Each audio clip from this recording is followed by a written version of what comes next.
Mambo vipi? Karibu tena kwenye channel yetu 19HS. Naitwa Husna, nipo na mwenzangu Steve.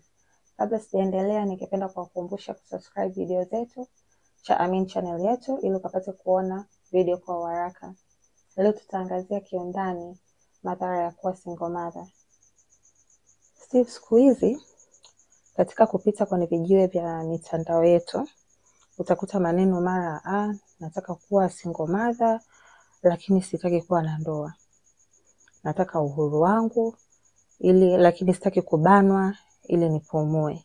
Unadhani kuendelea kuwa na mila za ukandamizaji na tamaduni mbaya zinapelekea mwanamke kuwa na kutaka kulea mtoto bila ulezi wa baba?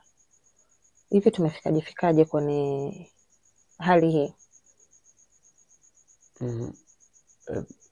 Ni kweli kuna kwenye jamii yetu kwa sasa hivi tuna ongezeko kubwa la kuwa na mzazi mmoja, hasa upande wa mwanamke. Na kuna sababu za kwa nini tumefika hapa, na hizi sababu zinatokana na baadhi ya mambo. Jambo la kwanza ni kumekuwa na kampeni nyingi ambazo kwa upande mmoja zimekuwa zikihamasisha wanawake kujitegemea na kujaribu kufanya kile ambacho mwanaume alikuwa anakifanya. Na kwa upande mwingine kuna watu wameipokea vibaya na wanaweza wakawa wameielewa vibaya hizo kampeni. Siku hizi umekuwa ukipita kwenye platform mbalimbali, viongozi wa serikali wamekuwa wakisisitiza swala la 50-50, kwamba mwanaume awe na 50% na mwanamke awe na 50% kwenye familia, kwenye jamii, kwenye mambo ya kiserikali na nyanja zozote zile ambazo zinahusisha kwenye utendaji kazi. Hasa elimu ya namna hii, kwa bahati mbaya sana, kuna watu ambao kama umeshawahi kuwasikia wanaitwa mafeminist, wapigania haki za wanawake.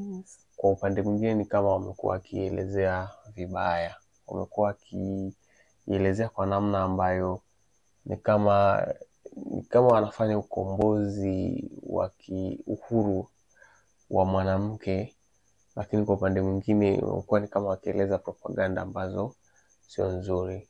Unajua sisi tulivyotengenezwa, jinsia ya kike na jinsia ya kiume ni nusu kwa nusu. Yaani mwanaume ana mchango nusu na mwanamke ana mchango nusu. Hapa nazungumzia kitu gani? Nazungumzia zile traditional roles, kwamba mwanamke ana capability ya kufanya roles fulani na fulani, na pia mwanaume ana capability ya kufanya kitu fulani na kitu fulani na kitu fulani. Manake mnapokuwa kama familia, manake kila mmoja ana mchango wake anauleta kwenye familia. Sasa manake ilipofikia kwenye upande wa kumempower mwanamke, wanawake wa feminist wanasema kwamba mwanamke anaweza kufanya vitu vyote bila ya uwepo wa mwanaume. Umeona sasa manake kwamba mwanamke anaposikia labda kijana wa miaka 20 au 18, kumbuka kwa kipindi hicho bado akili yako haijakomaa na hata maamuzi yako yanakuwa hayajakomaa. Kwa hiyo sasa ile elimu mwanamke anapoipata, ambaye ni msichana mdogo, inampelekea aamini kwamba yeye ana uwezo wa kuendesha maisha yake bila ya uwepo wa mwanaume maishani mwake, bila ya uwepo wa baba maishani mwake. Kwa hiyo utakuta kwa kipindi hicho mara nyingi sana ukiona ma single mothers wengi wanatokana na kizazi cha miaka 18 mpaka 26. Yaani wengi ndo wanatamani hapo, anakwambia mimi natamani niwe na mtoto wangu, nitamlea mwenyewe, na uwezo wa kumlea as long as na pesa na financial capacity, shule anaweza kumpeleka, atachokitaka nitamnunulia. So sioni umuhimu wa kuwepo na baba kwenye maisha yake. Sasa wengi wao wakishavuka huo umri na kuendelea mbele, huwa panaanza kuwa na majuto, kwa sababu malezi ya mtoto ni zaidi ya kuafford zile basic needs zake. Sometimes pia ni kujengwa kwa tabia, kupata uwezo wa mtu kumwambia mtoto hapa unakosea, hapa uko sawa. Kwa sasa hii nadharia ambayo imekuwa ikiletwa kwenye jamii ya 50-50 kwa upande mmoja na upande mwingine imekuwa ikichangia sana kwa watu kutamani kuwa na watoto bila ya kuwa na mzazi wa kiume. Na siku hizi umeona teknolojia ilivyoendelea, mtu anaweza kupandikiza ujauzito akawa na mtoto. Lakini sasa madhara yanayokuja kutokea baadaye yanaweza yasikuguse au yanaweza yakakugusa pia kama mzazi. Umeona? Kwa hiyo ni kwa namna gani watu wanaipokea elimu ndio changamoto inapokuja. Kwamba ukiwa wewe kama mwanamke anachokifanya mwanaume na wewe unaweza kukifanya. Lakini ukirudi sasa traditionally na hasa kiakili, kisaikolojia, kuna vitu ambavyo mwanamke yuko capable kuvifanya lakini mwanaume hayupo capable kuvifanya, kwa sababu role ya mwanamke kwenye malezi ya mtoto ni kumfundisha upendo, kwa sababu mwanamke ameumbwa ndani yake kuna huruma, ndani yake ana feel huruma.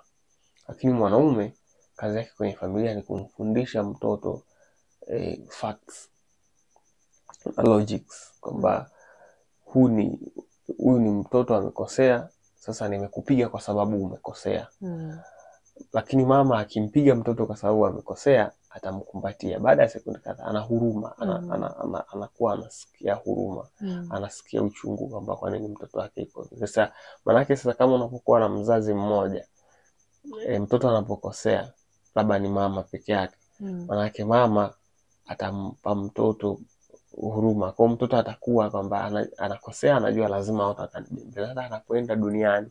Maana yake atakuwa na hiyo mentality kwamba hata nikikosea kuna watu wanatakiwa wanikumbatie. Badala ya kumwambia hapana, hapo umekosea, unatakiwa ufanye ABCD. The same pia madhara ya mtoto anapokuwa na baba peke yake. Kuna upendo anakuwa anakosa. Kuna huruma anakuwa anakosa. Kwa maana yake anakuwa feeded facts. Kwa masuala ya huruma, masuala ya upendo anakuwepo hamna. Umeona? Kwa hiyo moja ya sababu ambayo inapelekea sasa hivi kwa ongezeko kubwa la single mothers ni elimu ambayo inatolewa. Na elimu ambayo inatolewa kwenye mrengo ambao sio wa kuelezea uhalisia wa kinachotakiwa. Ni kuelezea kwamba watu wanaweza kuwa ambavyo wanataka kuwa, wakaacha zile traditional roles. Unajua nini? Hiyo ni kweli. Hata kipindi cha chuo, unajua ndo watu wanakuwa na tafuta labda ndo muda watu wanataka kuwa na watu wa kuishi nao milele. Yani unatafuta partner, mume au mke. Sasa inatokea labda mwanamke anaona mbona yani huku kila siku matukio huku anaona wanaume. Na kwa kupitia hizi elimu ambazo watu wanatoa kwamba unaweza ukapata mtoto, kwa sababu kila mwanamke at the end of the day anahitaji mtoto. Kwa mtu anaona okay, basi kama kuna option nyingine za kupata mtoto kama hizo, kuna hiyo inaitwa surrogate ambayo unaweza ukapandikiza mimba kwa mwanamke mwingine anakubebea mimba, then akizaa unamchukua, au unaweza tu ukaenda siku hizi unaenda hospitali kuna sperm donations ambazo zinatolewaga hospitali. Kwa hiyo mtu unaenda unachagua mtu fulani, kwa mfano unakuta mbegu za mtu fulani, tuseme labda John. Unakuta John, unakuta na history yake kwamba hana kansa, hana magonjwa fulani. Kwa hiyo wewe tu ni kuchagua.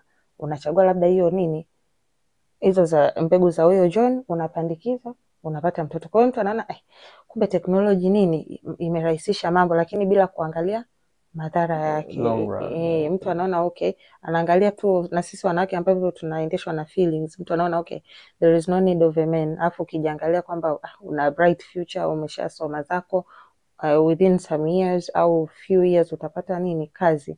Kwa hiyo unahisi kwamba unaweza ukajimudu mwenyewe, lakini at the end of the day unahitaji mwanaume akusaidie kwenye vitu fulani, kwa sababu yani kila mtu ana play role yake. We need each other at the end of the day. Wanawake tunahitaji mwanaume na mwanaume pia anamhitaji mwanamke ku play different roles ambazo mwanamke hawezi ku play roles za mwanaume na mwanaume pia hawezi ku play roles za mwanamke. Kwa hiyo ninahisi ndo nilichojifunza kupitia hapo hiyo point yako ya elimu ambazo sisi wanawake tunapewa. Na namna ambavyo watu wanazipokea ilikuwa na changamoto. Sababu nyingine ambayo inapelekea ongezeko la kuwa na single mothers ni ubinafsi. Okay. Unakuta mama anajali kwamba mimi nataka kuwa na mtoto, na hizo ni hisia zake na kiu yake kwa wakati huo, lakini anashindwa kuelewa kwamba mtoto pia naye atakuja kuwa na kiu yake na hisia zake. Kwa sasa wewe utapata mtoto kweli, utatimiza haja yako, lakini hutatimiza haja ya mtoto. Maana yake ni kwamba mtoto anapokuwa na yeye anatamani kwenye maisha yake angekuwepo na baba. Anatamani angekuwepo na mwanaume ambaye anamuita baba kwenye maisha yake. Kwa ule ubinafsi wa mtu yeye kupenda kujijali yeye, lakini pia kutokujali hicho kiumbe kitakachokuja, kunapelekea kuwa na single mothers. Anaangalia labda kwenye jamii yake watu wa umri wake wana watoto, yeye hana. Na anaona umri unazidi kusogea. Kwa hiyo anachokiona yeye mbele yake ni kwamba bora nitafute mwanaume au nitafute sperm nipandikize, and then niwe na mtoto wangu, na mimi nionekane ni mama kwenye jamii. Ni kweli utaitwa mama kwenye jamii, lakini je, huyu mtoto atakuja kukubaliana na hiyo hali? Atakuja kuendana na hayo maumivu?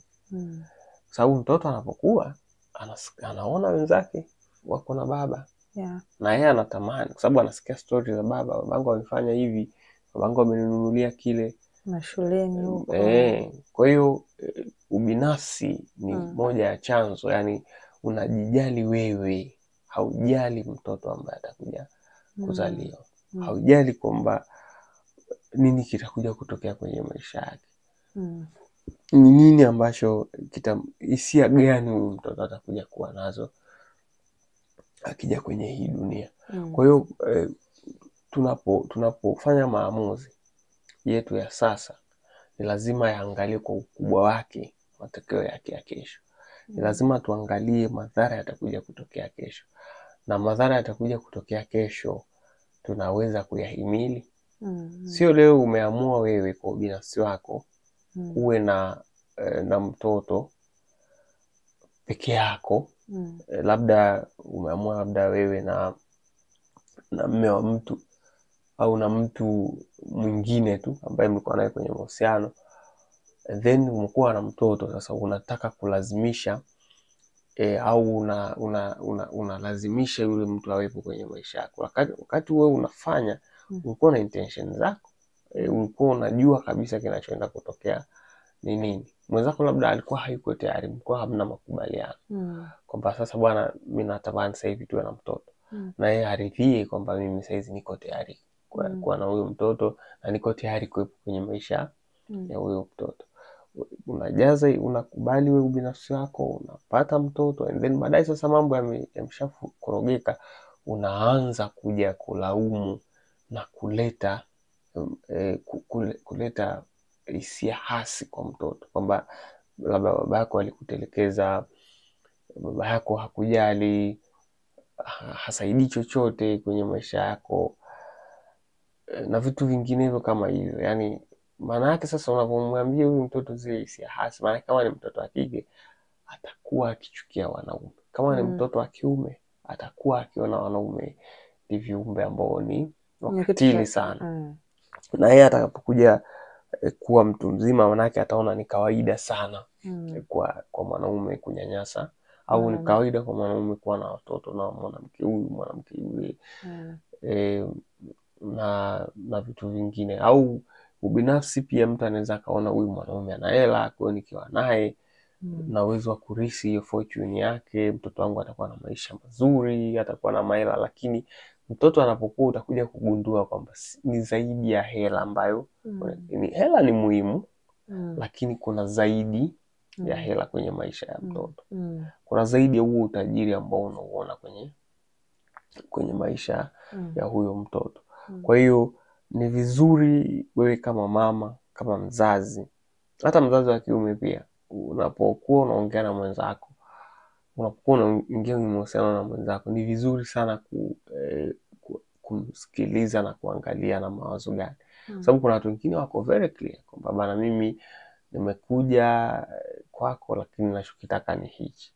Je, wewe kama mwanaume una uwezo wa kumshawishi na kumshauri kwamba kwa sasa hivi hebu achana kwanza na huo mpango, kwamba madhara yake ni haya na haya na haya?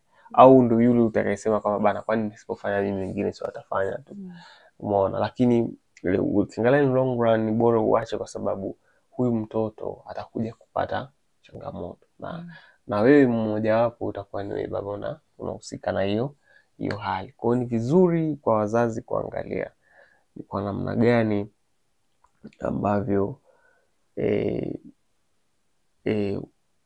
madhara ya kuwa na mtoto ambaye analelewa na mzazi mmoja inapelekea namna gani. Lakini pia kuna swala lingine umezungumza kwenye swali lako ambalo pia ni inapelekea kuwa na single mothers. Tamaduni zetu kwa upande mwingine zimekuwa na mchango mkubwa sana, kwa sababu sisi kama jamii kwa miaka mingi sana tumekuwa tukiaminishwa kwamba mwanaume ndio anapaswa kumiliki kila kitu. Mwanaume ndio anapaswa each and everything awe nacho.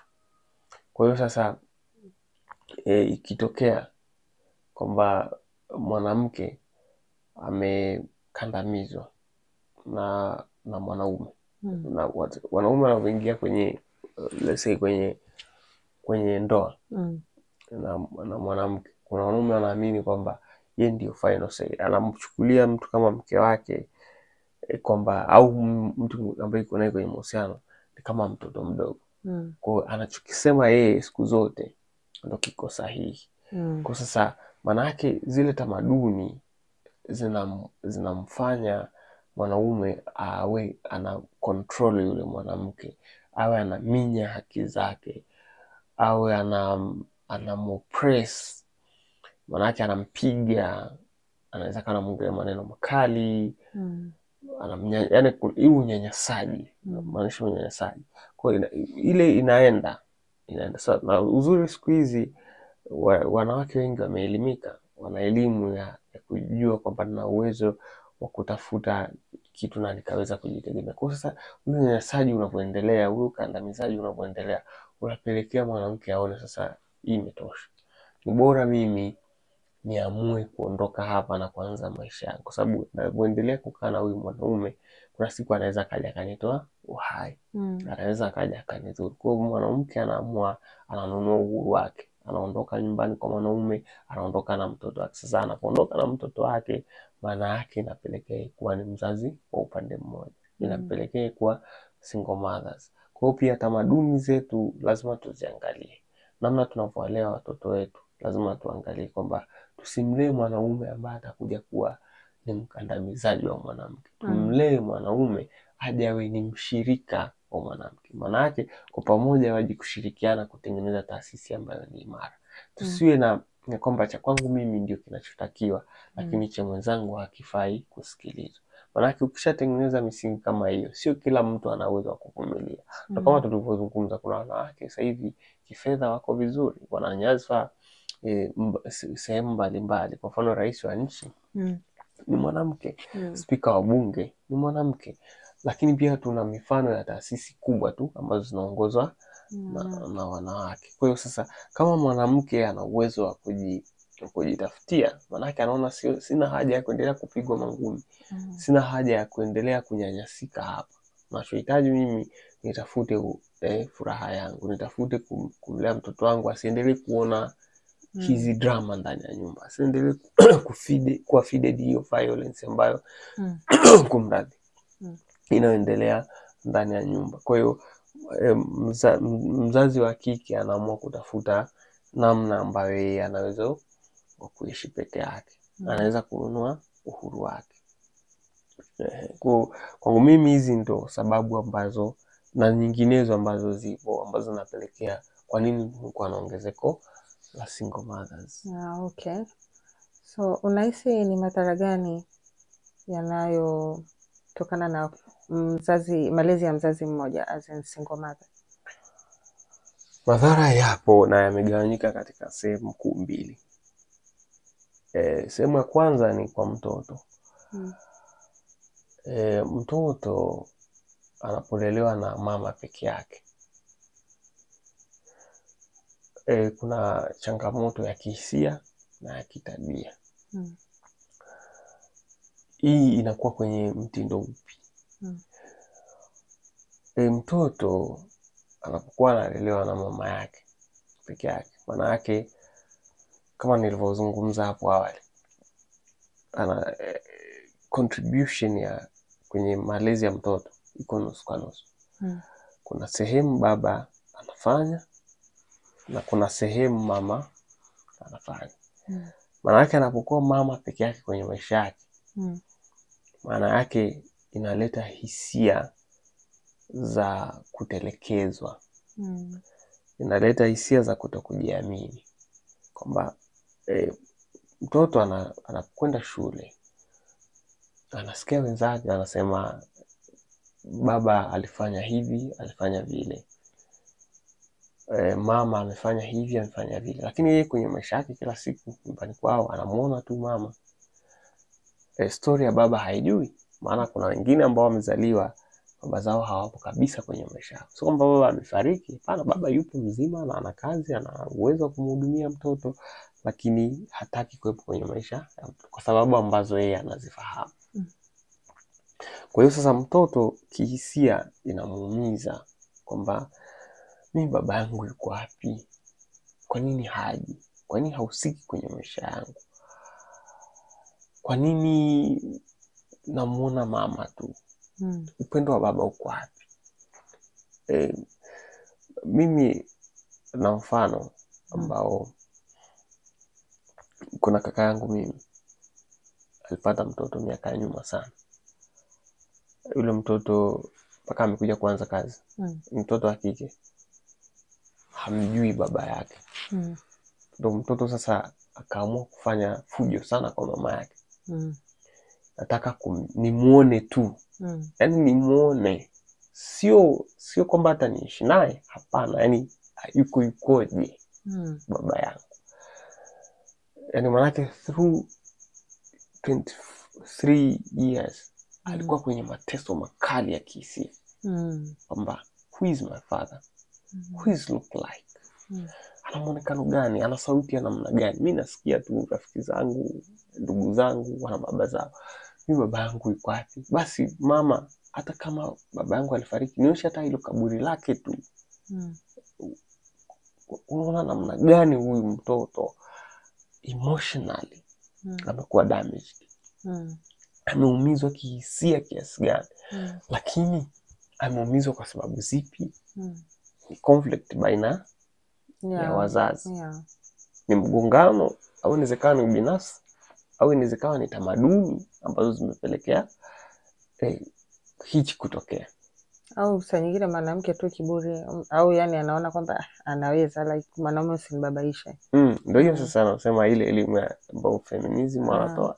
Ndio hiyo sasa nakwambia kwamba lakini emotionally you destroy this child. Hata kama akikua anakuwa akiwa na hiyo.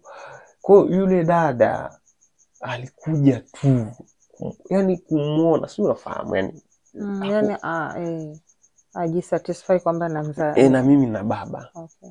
Umeona? Kwa hiyo sasa na huyo ni mmoja, maanake kuna wengine ambao wapo na wanapitia uchungu kiasi gani. Kwa hiyo sasa wewe kama mzazi, kama mama, usifikirie tu kwamba kwa sababu mimi niligombana na baba yako basi sitaki uwepo kwenye maisha. Unamkomoa. Yani unahisi unamkomoa, lakini humkomoi. Anayeumia ni mtoto. Anaumia mtoto kwa sababu ya nyie ugomvi wenu, kwa sababu ya nyie tamaa zenu, sababu ya nyie sababu ambazo nyie mnaziona kwenu ni sawa, lakini zinapelekea madhara, zinapelekea matokeo ambayo ni hasi sana kwenye jamii. Na huyu mtoto anapokuwa anaweza akaamua na yeye kwenye maisha yake hataki kusikia kiumbe mwanaume. Mwingine hataki kusikia kuolewa. Mwingine na yeye anapopata mtoto wake ataendeleza hiyo legacy kwamba kiumbe mwanaume ni kiumbe ambaye hafai. Kwa hiyo ni vizuri inapotokea changamoto baina yako wewe na mwenza wako, baina yako wewe na mume wako, usifikia hatua ya kueneza chuki kwa mtoto. Usifikia hatua ya kuona chuki ndio suluhisho, ukaona kwamba nikimuumiza yule mwanaume nitakuwa nimetatua changamoto. Unatengeneza jamii ambayo inakuja kuleta shida sana baadaye. Ndio hawa wanaume ambao ana mwanamke huyu kesho kutana mwanamke yule kesho kutana. Kwa nini? Amekuwa akisikia stories zako kwamba ukielezea mwanaume ni kiumbe ajabu. Sasa response yake yeye, wewe unahisi ni unamsema mwenzako, kumbe na ndo anaona okay, nataka kumbe mwanaume anapaswa kuwa hivi. Mwanaume anaweza kazaa na huyu, akazaa na yule, na watoto akakuwa tu. Sababu nimemuona mama yangu akinilea mimi peke yangu, nimemuona mama yangu mimi akipambana peke yake na nimekuwa. Kwa hiyo hata mimi nikiwa na watoto hapa pale, manake wana uwezo wa kulea watoto wao peke yao. Kwa hiyo emotionally, lakini pia behaviors kwa upande wa kitabia ndio hiyo. Sasa mwanaume ana uwezo wa kuwa na wanawake wengi kwa sababu umemlea akiamini. Lakini pia kwa mwanamke anakuwa akiamini kwamba hakuna haja ya kuwa na mwanaume kwenye maisha, kwa sababu wanaume ni viumbe tu ambao wanapanda mbegu and then anaweza akajiondokea kwenye maisha ya mtu na maisha. Kwa madhara yake ni kitabia na kihisia. Mtu anaweza kawa destroyed emotionally, lakini pia behavior, ukatengeneza tabia ambayo sio nzuri na ukatengeneza jamii ambayo ina mwelekeo ambao ni mbaya. Binadamu ambaye hajakamilika. Ni sasa na wewe sasa hivi mwili wako hapo uwe na vitu nusu. Umeelewa? Kuna namna utasuffocate. Uwe na mguu mmoja, uwe na mkono mmoja, jicho moja. Maana yake kuna somehow utasuffocate. Huwezi kubeba vitu, utakuwa huwezi, stuff like that. Kwa ndio hivyo ambavyo kuna madhara ambayo. Madhara ya pili ni madhara ya kielimu na ya kijamii. Matokeo yake kwenye kijamii na matokeo ya kielimu. Mtoto ambaye amelelewa na mama peke yake, sababu ndo tunachozungumzia leo, kuna madhara kwenye elimu. Ukiangalia mara nyingi watoto ambao wamelelewa na mama peke yake, wengi wao kielimu huwa wana struggle. Hawana matokeo mazuri sana kwenye ufaulu. Lakini pili, hata kwenye jamii huwa wana struggle sana kuishi na watu, kwa sababu kama nilivyosema, mwanaume ana contribution ya kumwonyesha mtoto facts ziko hivi. Mwanamke ana contribution ya kumpa upendo mtoto, ajue namna gani ya kupendana na watu kwenye jamii. Maana yake upande mmoja unapokuwa unakosekana, maana yake mtoto anakuwa na upande mmoja. Maana yake matokeo yake ni kwamba kwenye jamii anashindwa kushirikiana na watu, anashindwa kuingiana na watu, anashindwa kujua namna ya kudili na watu. Sehemu ya kutumia akili atatumia hisia. Sehemu ya kutumia hisia yeye atatumia akili. Anashindwa kuelewa namna gani ya kudili na watu kwenye jamii, kwamba jinsia ya kiume iko vipi. Unajua watoto wetu wanapokuwa wanajifunza sana kupitia wanachokiona. Yeah. Maana yake yeye anakuwa akiona tu upande wa mama, maana yake anaona namna mama anavyoparate. Kwa hiyo anachukua zile tabia za mama, anaona hizi ndo tabia halisi. Lakini maana yake angekuwa akimwona baba, maana yake anajua namna wanaume wanavyobehave. Anachukua huku na huku. Maana yake hata struggle zake kwenye kushirikiana kwenye jamii zinaweza zisiwe kubwa. Maana yake struggle zake haziwi kubwa sana kama ambavyo angekuwa anakosa. Ndio hili sasa kwenye jamii kuna mtu labda mtoto yeye hapendi wanaume. Kwa mwanaume yote labda ambaye amefanikiwa yeye anamlebo vibaya, au mwanamke yote ambaye amefanikiwa yeye anamlebo vibaya. Kwa nini? Kwa sababu amekuwa akiona upande mmoja wa tabia, na upande huo umekuwa upande wa mama. Mkuwa ni malezi ya mama peke yake. Kwa hiyo ana struggle namna ya cooperate na watu kwenye jamii. Lakini mimi nimekuwa kwenye jamii ambayo pia kuna single mothers. Na kwa tunasoma nao darasani. Asilimia kubwa sana wengi hawakuwa vizuri. Yani family background. Darasani. Okay. Yani ufaulu wao ulikuwa sio mzuri, na wengi hawakuendelea na elimu. Wengi waliachana na elimu. Simaanishi kwamba watu ambao wadizainiwa hawafanikiwi. Wanafanikiwa kimaisha, lakini wanafanikiwa katika hard way. Yani sababu anakuwa na msongo wa mawazo. Anakuwa hapati ule moyo kwamba soma utafanikiwa. Unakuta mama muda mwingi amewekeza kwenye kutafuta kipato.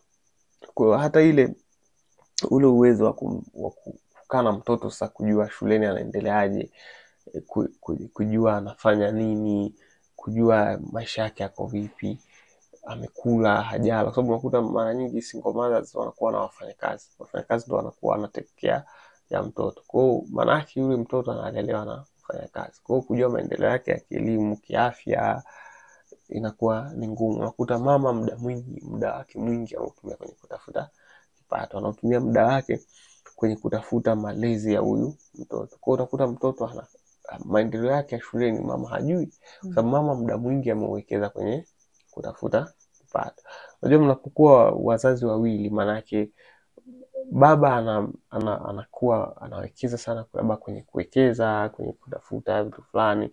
Mama anakuwa muda mwingi ana play part kwenye malezi. Mtoto anaishi, mtoto ana kile. Hata kama mzazi mama ana kipato, maana yake mume wake yupo, kama ni vitu vya kununua, kama ni mikataba labda wanaingia, kama ni biashara, kama ni mwanaume anaweza kusimamia, na mama akachukua nafasi ya kuangalia, je, mtoto anaendeleaje, mtoto amefikia wapi. Sababu unafahamu mama ndio mtu wa karibu sana na mtoto, ndio mtu ambaye anakuwa karibu sana, tofauti na wazazi wa kiume. Wazazi wa kiume mara nyingi wao wanafikiria namna gani familia itapata kila kitu, lakini mama anaangalia namna gani ambavyo mtoto wake atakuwa yuko karibu sana na mtoto kwa kipindi kile cha utoto. Na unafahamu kwamba tabia ya mtoto inajengwa miaka 0 mpaka miaka 5. Maana yake ni kwamba mzazi anapokuwa kike hayupo katika kipindi hicho, maana yake mtoto anakuwa anabeba tabia za dada, za shangazi, za bibi, za babu, au daycare,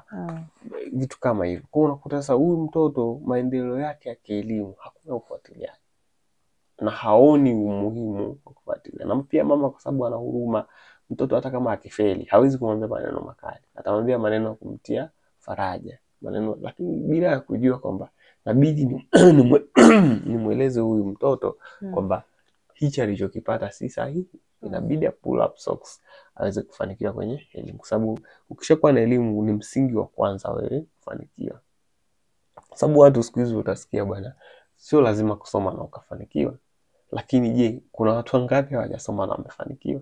Kwa hiyo unapotoa pia statistics zako lazima uangalie ni kwa kiasi gani wengi wamefanikiwa na kiasi gani wengine hawajafanikiwa. Kwa mtoto ambaye ana malezi ya single mothers academically wana struggle. Na wana struggle kwa sababu wanakosa mtu wa kuwaelekeza kwamba hapana, hapa sio sawa, hapa ni sawa. Usifanye hivi, fanya hivi.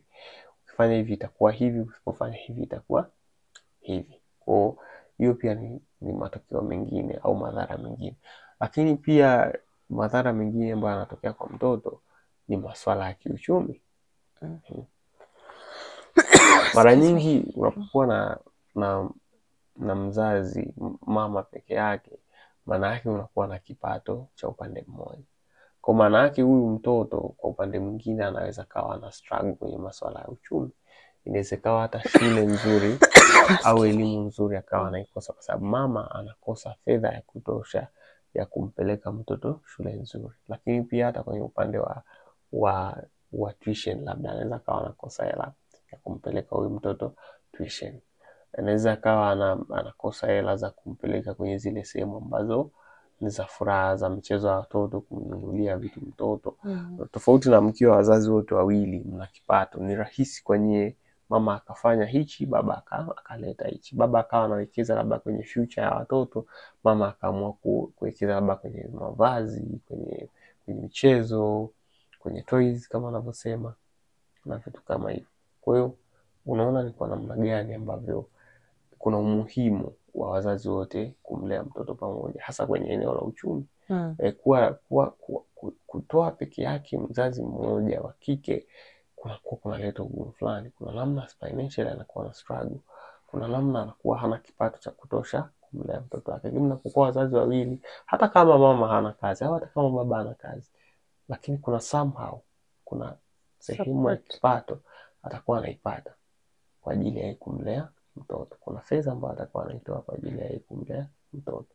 Kuna kiasi fulani cha fedha ambacho atakuwa anakitoa labda kumpeleka shule, kumpeleka hizo same funds, kwenda naye labda adventure na vitu kama. Kwa maana anapokuwa mzazi mmoja, hata kutimiza haya kinakuwa hakipo. Kwa hiyo kuna umuhimu pia wa wewe kama mama unaposema bana, mimi nataka kuwa na mtoto bila mzazi wa kiume, maana yake uangalie pia na upande wa financial, kwamba je, na uwezo wa kumudu mahitaji ya huyu mtoto, au ndo sasa nimeamua kuwa na mtoto halafu naamua kuutumia mwili wangu kwa ajili ya kutafuta kipato, natumia mwili wangu kwa ajili ya kuongeza kipato. Kwa hiyo nashauri kwenye hili tuangalie pia, tusitamani sana kiu yetu binafsi itimie, lakini pia tuangalie na kiu ya mtoto.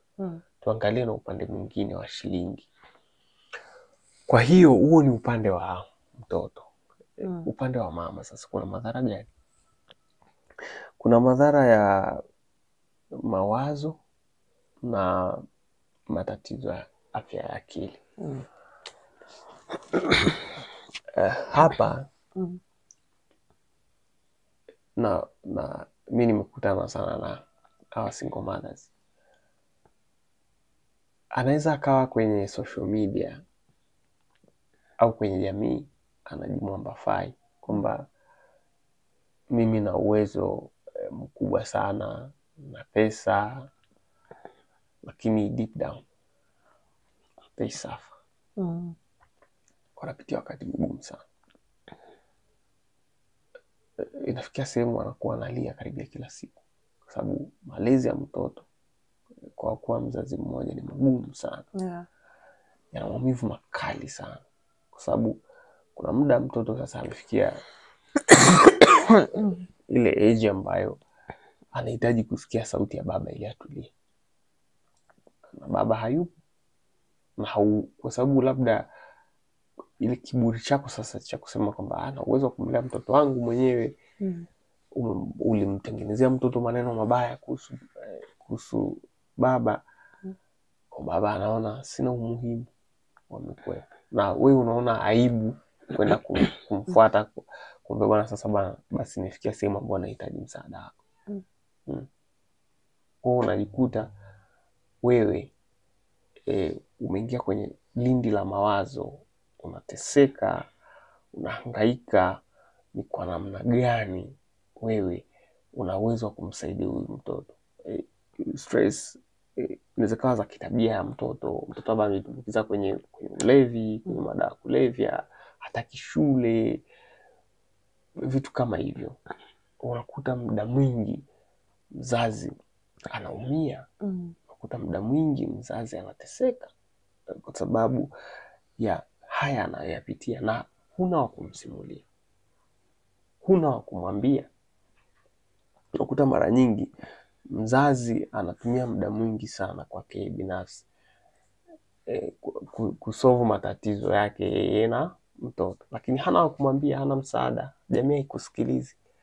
Jamii hizi haimpi nafasi ya nini kinachoendelea. Lakini haitoshi tu kwa jamii, pia mzazi wa kiume kwamba bana, mtoto wetu ana tabia hii, tunafanya nini ili kumsaidia, tunafanya nini ili kumuondoa alipo. Sasa akiwa anakosa pa kupumulia, akiwa anakosa pa kusema, ndio inapelekea hali ya stress, inapelekea changamoto ya afya ya akili, kwa sababu mtu anakuwa anakosa sehemu ya kusemea, anakosa sehemu ya kila kitu ni yeye. Ada ya mtoto ni yeye, malezi ya mtoto ni yeye, chakula cha mtoto ni yeye, tabia za mtoto ni yeye. Kwa kila aina ya changamoto inamwangukia yeye, kila aina ya shida ya mtoto iko upande wake.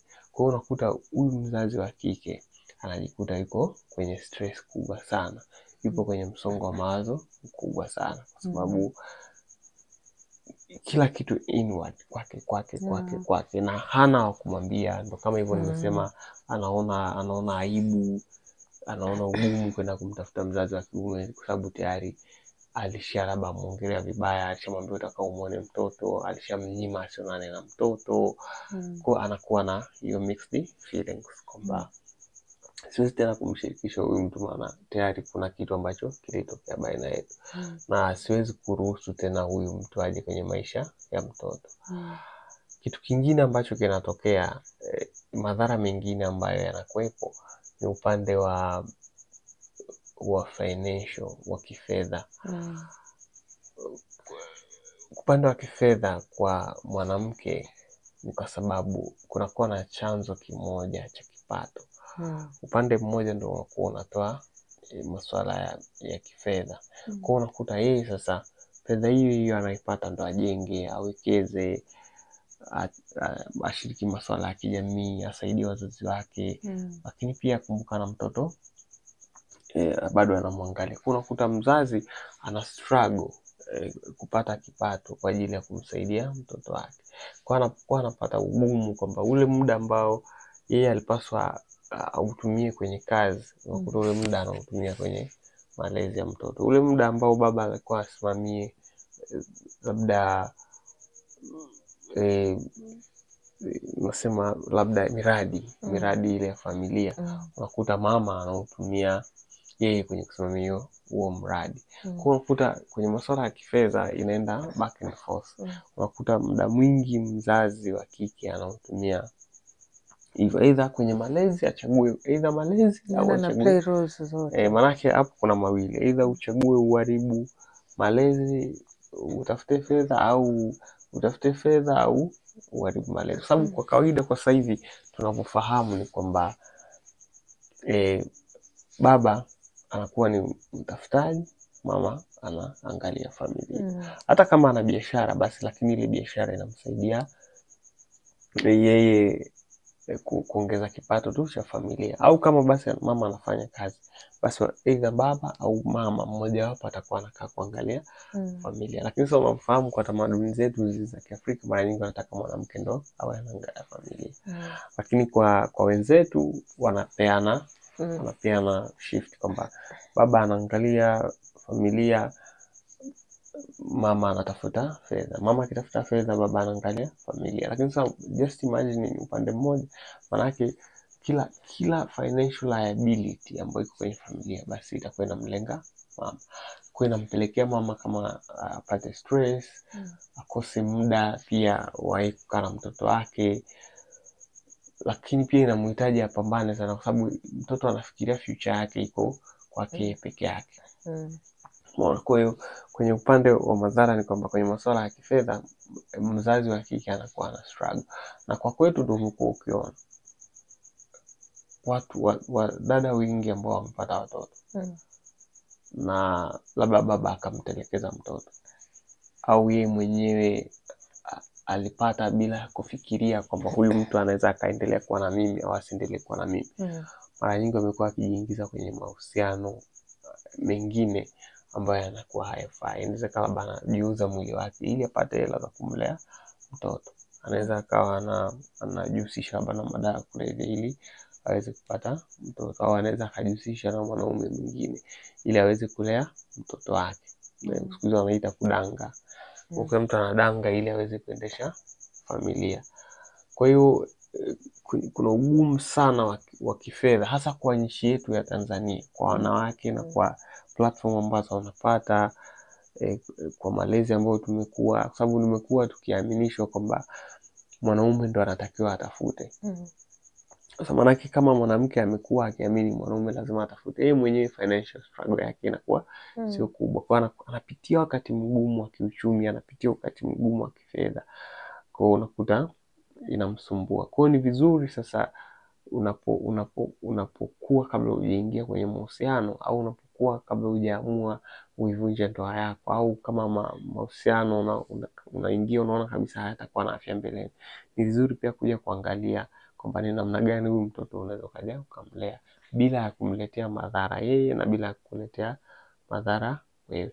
Lakini madhara ya mwisho kwa leo ambayo ningependa niyazungumzie, mzazi ambaye ni single mothers mara nyingi kwenye jamii huwa anajiona ametengwa. Ametengwa kwa sababu perception ya jamii kwa mwanamke ambaye ana mtoto na hana mume ni mwanamke ambaye hafai, ni mwanamke ambaye hajiheshimu. Kwa hiyo sasa manake hata ukienda kwenye nyumba za ibada, whether msikitini au ukienda makanisani, wana mention huyu mwanamke ambaye ana mtoto bila ndoa kama ni mwanamke mbaya kwenye jamii, ni mwanamke ambaye hafai kwenye jamii, ni mwanamke ambaye sio mfano mzuri kwenye jamii. Hata wanapotoa mifano yao utaona ni namna gani wanasema yule bwana amezalishwa ameachwa pale. Ni maneno makali sana ambayo watu wanayatumia, lakini ni vizuri kuangalia pia na sababu gani imepelekea huyu mtu akawa na hiyo hali. Umeona? Kwa hiyo madhara ambayo anaanza kujiona jamii inamtenga, anaanza kuona yeye hafai kwenye jamii. Ndio ile utakuta labda mwanamke ambaye sasa ni single mothers anapokuwa anakutana na mwanamke ambaye kwenye ndoa yake labda ana changamoto kwenye ndoa yake, anaanza kumshauri, wewe unavumilia nini? Hauna haja kuvumilia. Yeye anachotaka ni bora wote muonekane upo sawa. Lakini sio kwamba kweli kile unachopitia anataka utoke kwenye ile changamoto. Anachotaka wewe na yeye mfanane. Nataka na wewe mahusiano yako yavunjike, basi wote kama mnasema basi mseme kwa pamoja kwenye jamii. Utakuta ushauri anaokupa wewe ushauri wa kubomoa, sio wa kujenga. Kwa nini? Kwa sababu jamii imemlebo yeye kama mtu mbaya. Kwamba bana labda mtoto fulani amezaa yupo nyumbani, mume wake hangaiki na mtoto, stuff like that. Kwa hiyo yeye binafsi yake inakuwa ile haimfurahishi, na yeye inamuonyesha kwamba jamii haimpendi, jamii inamtenga, jamii haimtaki, jamii ina upendeleo labda kwa watu fulani. Umeona? Kwa hiyo ni ndugu, marafiki ofisini. Na kigumu zaidi sana kwa huyu mtoto wa kike ni kwamba wale watu ambao wana mahusiano yanaeleweka wanaanza kama kumuonyesha yeye ana upungufu fulani. Kwa hiyo inazidi kupelekea hisia hasi kwake, inazidi kupelekea maumivu makali kwake. Ana maumivu ya kumlea mtoto peke yake, lakini ana maumivu ya jamii kumtenga. Kwa ni vizuri jamii inayozunguka hawa watu, badala ya kuwahukumu kwa yalotokea, pia ijaribu kuwashauri hawa watu, kuwaweka kwenye namna ambayo wataona walichokifanya sio sawa, lakini wanapaswa watengeneze jamii ambayo haina tena mtizamo kama huu, haina mwelekeo kama huu. Ili nini? Ili kutengeneza jamii inayofuata ambayo ni bora. Kwa sababu jamii ambayo ni bora ndio inapelekea taifa ambalo ni bora. Tukiwa na jamii ambayo ni dhaifu, maana yake tunakuwa na taifa ambalo ni dhaifu, taifa la watu ambao hawajielewi, taifa ambalo la watu ambao hawezi kujitegemea. Kwa nini? Kwa sababu kuna misingi mibovu ambayo tumeitengeneza sisi kama jamii, whether kwa kujua au kwa kutokujua, kutokana na tamaduni zetu au kutokujua, kutoka nje ya tamaduni zetu, kwa kuona labda wenzetu wa mataifa ya mbele wanachokifanya, kuona sisi tunaiga tu bila kujua madhara yake ni nini. Mimi nimekutana na single mothers wengi.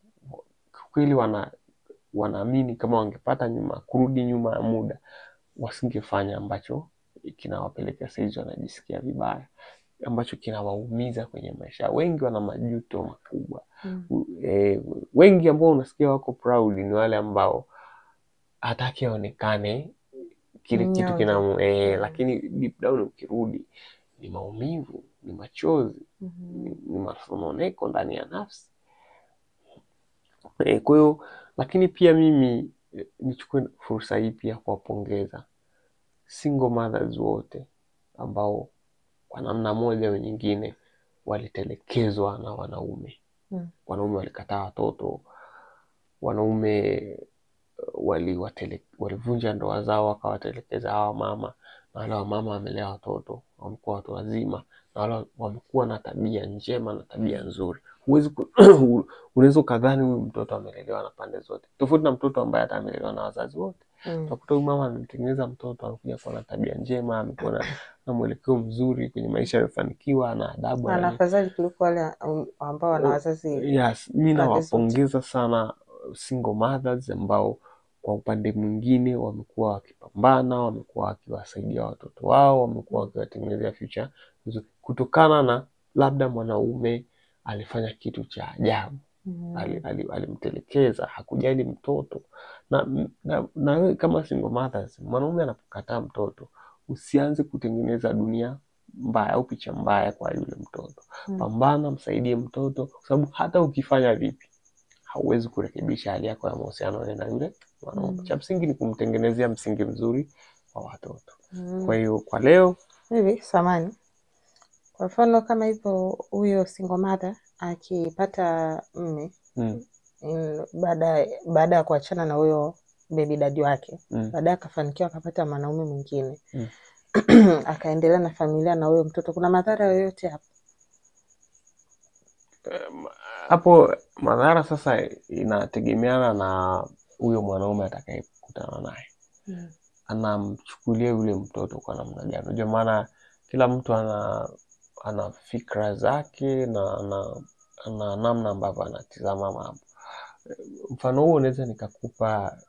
Kuna mmoja wa mtu maarufu sana hapa Tanzania, ana mtoto wake wa kike, aliwahi kutoka na mwanaume mwingine. Kwa yule mwanaume akawa kama ni baba wa kambo kwa yule, lakini yule mwanaume ni kama alikuwa alimtaka kimapenzi yule mtoto wa yule mama. Umeona kwamba inategemeana na huyo mwanaume. Lakini ni vizuri sana kwa mtoto akalelewa na baba yake husika, kwa sababu mwanaume ambaye labda sasa atakwenda kutoka kimapenzi au kumlawiti mtoto wake wa kumzaa, basi mwanaume aidha anafanya masuala ya kishirikina au ana matatizo ya akili. Lakini ni rahisi kwa mwanaume ambaye sio baba mzazi wa mtoto kumwingilia au kumnyanyasa yule mtoto. Wanaume hawana tabia ya kunyanyasa kihisia au kuonyesha chuki, lakini anaweza akamfanya matendo ambayo sio abuse, ambayo sio mazuri.